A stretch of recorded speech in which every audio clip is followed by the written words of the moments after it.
రాష్ట్రంపై అప్పుల భారం పెరిగిపోతుంది అంటూ ఇటీవల కాలంలో బయట వినిపిస్తుంది. ప్లస్ నాయకులు కూడా చెప్పనే చెప్తున్నారు. అసలు ఏం జరిగిందంటారు మీ దగ్గర? పాలన సుభిక్షమైన పాలన. కేసీఆర్ హయాంలో 9.5 సంవత్సరాల కేసీఆర్ గారి పాలన ప్రజా సంక్షేమ పాలన, సుభిక్షమైన పాలన, సుఖశాంతుల పాలన. రాష్ట్రం అన్ని రంగాల్లో అభివృద్ధి చెంది దేశానికి ఒక రోల్ మోడల్గా అగ్రభాగాన నిలిచింది. అనేక కేంద్ర ప్రభుత్వ అవార్డులను కూడా ఆయా రంగాల్లో అందుకున్నది. మరి అటు ధాన్యం ఉత్పత్తిలో చూసినా, ఇటు 24 గంటల విద్యుత్ శక్తి. మీరు ప్రత్యేక రాష్ట్రం అయితే తెలంగాణ రాష్ట్రంగా ఏర్పడితే అసలు విద్యుత్ తీగల మీద బట్టలు ఆరేసుకోవాలని పవర్ పాయింట్ ప్రజెంటేషన్లు నాటి ముఖ్యమంత్రులు ఇచ్చిండ్రు. అటువంటి స్థాయి నుంచి మరి 24 గంటల కరెంట్ ఇచ్చే స్థాయికి, రైతులకు ఉచిత కరెంట్ ఇచ్చే స్థాయికి, అలాగే రైతు బంధు లాంటి మహత్తర పథకం ఎలాంటి మేనిఫెస్టోలో పెట్టకుండా, హామీ ఇవ్వకుండా ముందుగా రాష్ట్రంలో వ్యవసాయకంగా వెనుకబడి ఉన్నది. సమైక్య రాష్ట్రంలో వలస పాలకుల చేతిలో కూనరిల్లింది. వ్యవసాయానికి ప్రాధాన్యతనిద్దాం, వ్యవసాయ స్థిరీకరణ చేద్దామని మరి రైతులకు వెన్నుదన్నుగా నిలబడడానికి రైతు బంధు ఇచ్చి, 24 గంటల కరెంటు ఇచ్చి, రైతు బీమా ఇచ్చి, సమయానికి ఎరువులు విత్తనాలు ఇచ్చి, అన్ని రకాలుగా రైతుకు వెన్నుదన్నుగా, రైతు బాంధవుడుగా నిలిచిండు కేసీఆర్. ఆ రకంగా మరి 60 లక్షల టన్నుల ధాన్యం ఉత్పత్తి నుంచి 4 కోట్ల టన్నుల ధాన్యం ఉత్పత్తి వరకు పెరిగింది. అట్లా ఏ రంగం చూసినా, అటు విద్యారంగం చూసినా, వైద్య రంగం చూసినా, సాగునీరు, తాగునీరు, గ్రామీణాభివృద్ధి, పట్టణాభివృద్ధి, జిల్లాల ఏర్పాటు, నూతన కలెక్టరేట్ల నిర్మాణము, నూతన ఎస్పీ కార్యాలయాల నిర్మాణము, గురుకులాల ఏర్పాటు, అనేక రంగాల్లో విశేషమైనటువంటి ప్రగతి కనిపించింది. రాష్ట్రం ఒక రోల్ మోడల్గా, కేంద్రమే ఈ పథకాల్ని కాపీ కొట్టే విధంగా, కేసీఆర్ గారి పథకాల్ని కాపీ కొట్టే విధంగా ఇక్కడ పథకాల ఇది ప్రజా సంక్షేమం జరిగింది. ఆ క్రమంలో మరి అన్ని వర్గాలకు కూడా, ఒక వర్గం అని కాదు, మహిళలైతేనేంది, మరి వయోవృద్ధులైతేనేంది, విద్యార్థులైతేనేంది, ఒక వర్గం అని కాకుండా రైతులు, నిరుద్యోగులు, అందరి సంక్షేమం కోసం కేసీఆర్ గారి పాలన జరిగింది. మరి నాటి పరిస్థితి అది. రైట్. లోక్సభ నుంచి మనకు అందుతున్న సమాచారం మేరకు మరి 10 ఏళ్లలో కేసీఆర్ ప్రభుత్వం చేసిన అప్పు 3,14,545 కోట్లు అని చెప్పడం జరుగుతుంది. మరి ఇంత సుభిక్షంగా చేసిన, ఇంత సుప్రపాలనగా చేసిన, మళ్ళీ ప్రభుత్వం కూడా మారిపోయింది కదా, అసలు ఎందుకు మారిందంటారు? గత అనేక హామీలు అబద్ధానికి ఆకారం ఇస్తే కాంగ్రెస్ అవుతుంది. ఎన్నికలకు ముందు ఎన్ని హామీలు, అవన్నీ ఇప్పుడు అబద్ధాలని ఇప్పుడు నిరూపించుకుంటున్నారు వాళ్ళు. అనేక హామీలు కదా, 18 సంవత్సరాలు నిన్న ప్రతి మహిళ అకౌంట్లో 2,500,000 ఇస్తామని. ఇది చాలా ప్రభావితం చేసింది. ఈ పథకము చాలా ఏదైతే వీళ్ళు చేస్తామన్నారో అది.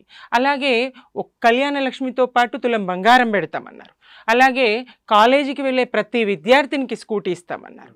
ఇంకా రైతులకు కేసీఆర్ 10,000 ఇస్తున్నాడు, మేము 15,000 ఇస్తాము, రైతు భరోసా ఇస్తామని చెప్పారు. అదే కాకుండా 2 లక్షల రుణమాఫీ మేము తక్షణం చేస్తాము.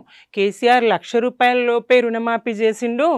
ఆ రుణమాఫీ అయినోళ్ళు కూడా తక్షణం వెళ్ళండి, వెంటనే వెళ్ళండి, 2 లక్షలు తెచ్చుకోండి, నేను రాగానే రేపు పొద్దున డిసెంబర్ 9 నాడు మీ రుణమాఫీ చేస్తా అని చెప్పడం జరిగింది.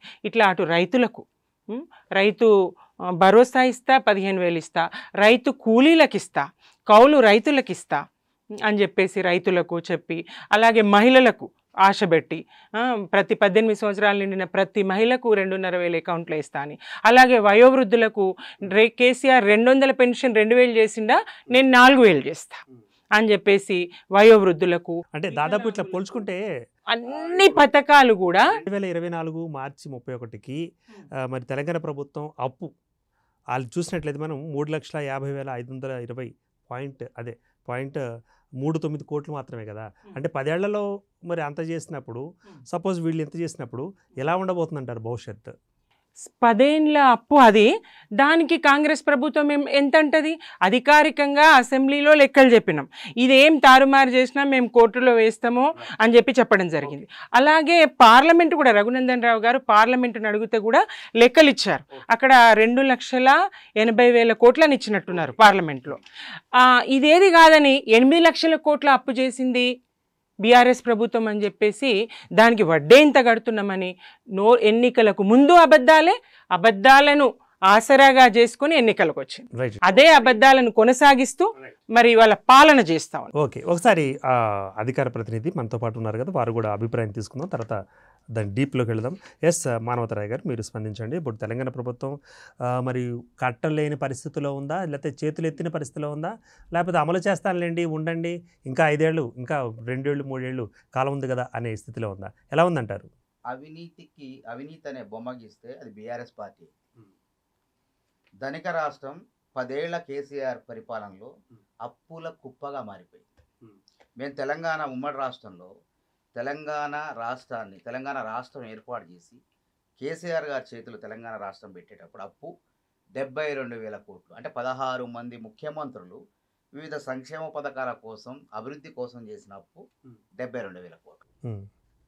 మరి ఎంత ఉన్నది? మిగులు బడ్జెట్ ఎంత ఉన్నది? 16,000 కోట్లకు పైగా మిగులు బడ్జెట్. ఓకే, అంటే ధనిక రాష్ట్రం అని కేసీఆర్ గారే ఒప్పుకున్నారు. మరి ఇలా 7.5 లక్షల కోట్ల పైసలకు ఎట్లా పోయింది? వీళ్ళు పార్లమెంట్ లో చెప్పింది మళ్ళీ అబద్ధం చెప్తున్నారు.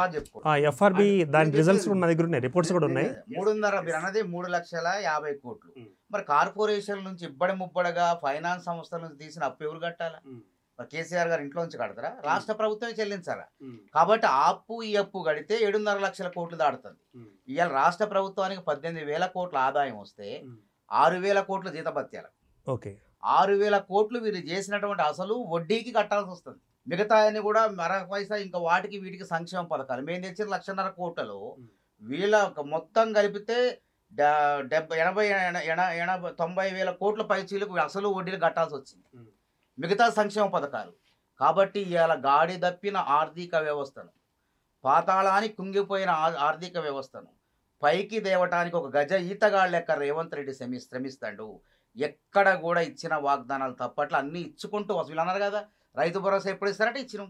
70 లక్షల మంది రైతుల ఖాతాల్లో దాదాపు 21,000 కోట్లు, 9 రోజుల్లో 9,000 కోట్లు వేసినాం. ఆ రైతు భరోసా ఇచ్చేసినాం. రైతు రుణమాఫీ మీ వల్ల కాదన్నారు. 2 లక్షల రుణమాఫీ పైన కూడా మీరు ఉంటే కట్టుకోండి అన్నాం.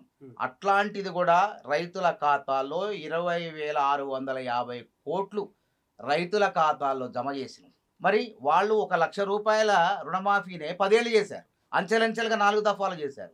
మేము ఇచ్చిన 2 లక్షల్ని 2 లక్షల రుణమాఫీ ఇచ్చినటువంటి 8 నెలల్లో 9 నెలల్లోనే మాఫీ చేసి చూపించడం. ఒకవేళ స్వయంకృతాపరాధం మూలంగా రైతులు కొంతమంది తప్పులు చేయటం మూలంగా బ్యాంకుల ఖాతాలు ఆధార్ నెంబర్లు తారుమారు కావటం మూలంగా వాళ్ళు కొద్దిమంది వీలిపోతే వాళ్ళకు కూడా ఇస్తాను. ఎక్కడ కూడా తప్పించుకోవడం పోవడానికి వీలు లేదు. ఇవాళ ఆ రోజు సరే ఉమ్మడి రాష్ట్రంలో తెలంగాణ రావటం ఇష్టం లేదు ఆ పాలకులు.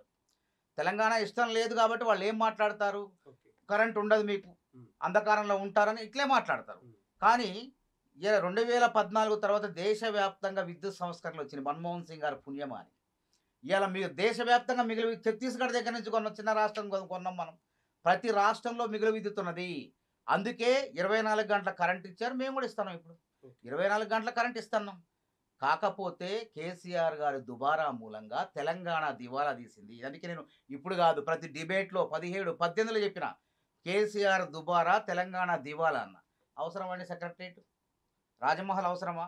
ప్రజాపాలనా వ్యవస్థ సచివాలయం అనేది 100 ఏళ్ళకి సరిపోద్ది. ఆ పాత భవనం దాన్ని కూల్చేసి 600 కోట్లు అని చెప్పి 1,500 కోట్లు పోయి ఓకే, అక్కడ ప్రజాధనం దుర్వినియోగం అయిపోయింది. కాళేశ్వరం ప్రాజెక్టులో మొత్తం ఇలా తెలంగాణ సంపద మొత్తం కూడా ఆవిరి ఎక్కడ అయిపోయింది? కాళేశ్వరం ప్రాజెక్టులు అయిపోయింది. ఎందుకయింది? ప్రాణహిత చేవేళ్ల పేరుతో మనం ఆల్రెడీ కాలువలు తీసినాం, 11,000 కోట్లు ఖర్చు పెట్టినాం. 148 మీటర్ల ఎత్తు కట్టుకోవచ్చు అని చెప్పి మహారాష్ట్ర ప్రభుత్వం అనుమతి ఇచ్చింది. మనం 150 మీటర్లు అడిగినాం. 150 మీటర్ల ఎత్తు వరకు మేము కడతామంటే ఒప్పుకోలేదు. నీటి సౌలభ్యత ఉన్నది. అంటే ఆ ప్రాజెక్టు కడితే వీళ్ళ ఖాతాలోకి డబ్బులు రా, వీళ్ళ జేబులో కమిషన్లు పోవు అని చెప్పి ఏం చేశారు? మేడిగడ్డ, సుందిళ్ళ, అన్నారం మార్చారు. మళ్ళీ ఆ బ్యారేజీలకు ఆయుపట్టు ఎక్కడ? కాంగ్రెస్ హయాంలో 2004లో ప్రారంభించి రాజశేఖర రెడ్డి గారు శంకుస్థాపన జరిగి ప్రారంభించినటువంటి ఎల్లంపల్లి శ్రీపాద ప్రాజెక్టు ఆగిపోట్టి మేడిగడ్డకు సుందిళ్లకు అన్నారానికి మళ్ళీ శ్రీరామ్ సాగర్ కాంగ్రెస్ హయాంలో కట్టినటువంటి ప్రాజెక్టే దిక్కుమల్ల ఈ కాళేశ్వరానికి. అదేవిధంగా మిడ్ మానేరు, ఎగువ మానేరు, దిగువ మానేరులో కూడా నీళ్లు ఎత్తి తిప్పిపోయారు. కాబట్టి ఇక్కడ ఏమంటారంటే ఎందుకు దుబారా అయింది?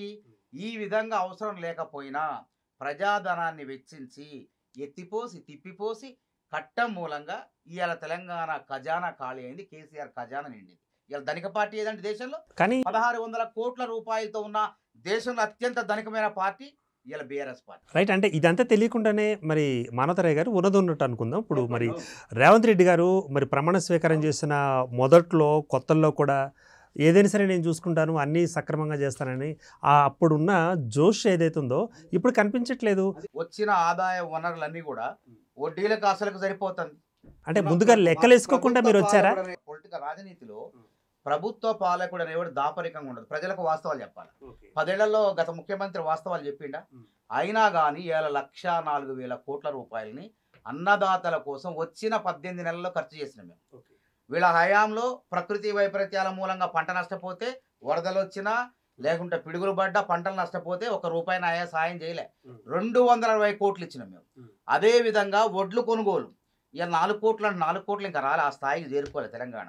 ఇవాళ తెలంగాణలో మనం ఖరీఫ్ రబీ సీజన్లు కలిపి 2,87,00,000 పంట దిగుబడి అయింది. కాళేశ్వరం నుంచి చుక్క నీరు రాకున్నా